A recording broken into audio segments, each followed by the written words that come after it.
Shalom sahabat Parani, kembali lagi bersama saya dalam program GB Paga, Parani, Papeda Rohani. Apa kabar semua? Saya percaya kita semua dalam kasih dan kemurahan Tuhan. Sebelum kita merenungkan kebenaran Tuhan, mari kita satu di dalam doa. Bapa di sorga, kami mengucap syukur untuk hari ini, untuk kemurahan-Mu, untuk kasih setia-Mu dalam kehidupan kami. Sebentar kami akan mendengarkan dan merenungkan kebenaran firman-Mu. Tuhan berkati kami, agar kami dapat mengerti segala maksud dan rencana-Mu dalam setiap kebenaran yang akan hamba sampaikan. Terima kasih Tuhan Yesus, kami berdoa, kami mengucap syukur, haleluya, amin. Renungan kita di hari ini terambil dari Hakim-Hakim 9 ayat 1 hingga 57 dengan judul Menabur Kesetiaan.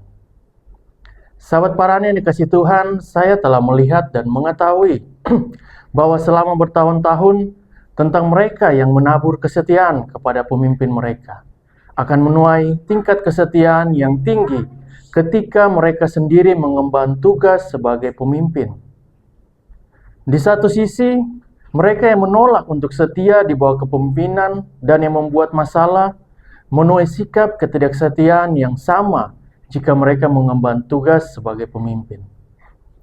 Sahabat Parani, dalam renungan ini kita dapat melihat sebuah konsekuensi yang mengerikan akan ketidaksetiaan Abimelek terhadap ayahnya dan saudara-saudaranya. Abimelek menabur kekerasan. Abimelek memberikan perak itu sebagai upah kepada petualang-petualang dan orang-orang nekat supaya mengikuti dia, lalu membunuh saudara-saudaranya sebanyak 70 orang dalam ayat yang keempat dan kelima. Syukurnya yang termuda berhasil bersembunyi dan menjadi satu-satunya yang berhasil bertahan hidup. Mari kita melihat prinsip Alkitabiah ini dalam pekerjaan yang kita kerjakan sehari-hari atau dalam berbagai tanggung jawab pelayanan yang kita lakukan. Kita akan menabur apa yang kita tuai. Abimelek menabur dengan tidak setia dan dengan kekerasan. Dia menuai ketidaksetiaan dan kekerasan. Awalnya dia bersengkongkol dengan para penduduk Sikem dalam ayat 2 dan seterusnya. Tetapi 3 tahun kemudian perasaan buruk mencuat di antara Abimelek dan penduduk Sikem sehingga memperdaya Abimelek. Abimelek menuai apa yang dia tabur. Para pemimpin Sikem bekerja dengan licik di belakangnya. Kekerasan menjadi bumerang.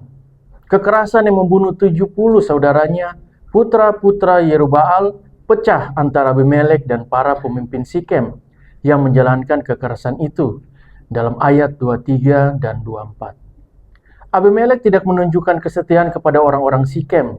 Dia menggunakan mereka di saat ia butuh mereka. Namun, dia tak sungkan menghabisi mereka. Akhirnya mereka semua menuai apa yang mereka tabur. Dan Abimelek sendiri dibunuh setelahnya dalam ayat 53 dan 54.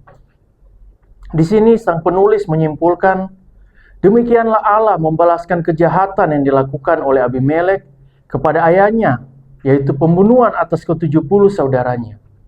Juga segala kejahatan orang-orang Sikem ditimpakan kembali oleh Allah kepada kepala mereka sendiri. Demikianlah kutuk Yotam bin Yerubbaal mengenai mereka dalam ayat 56 dan 57.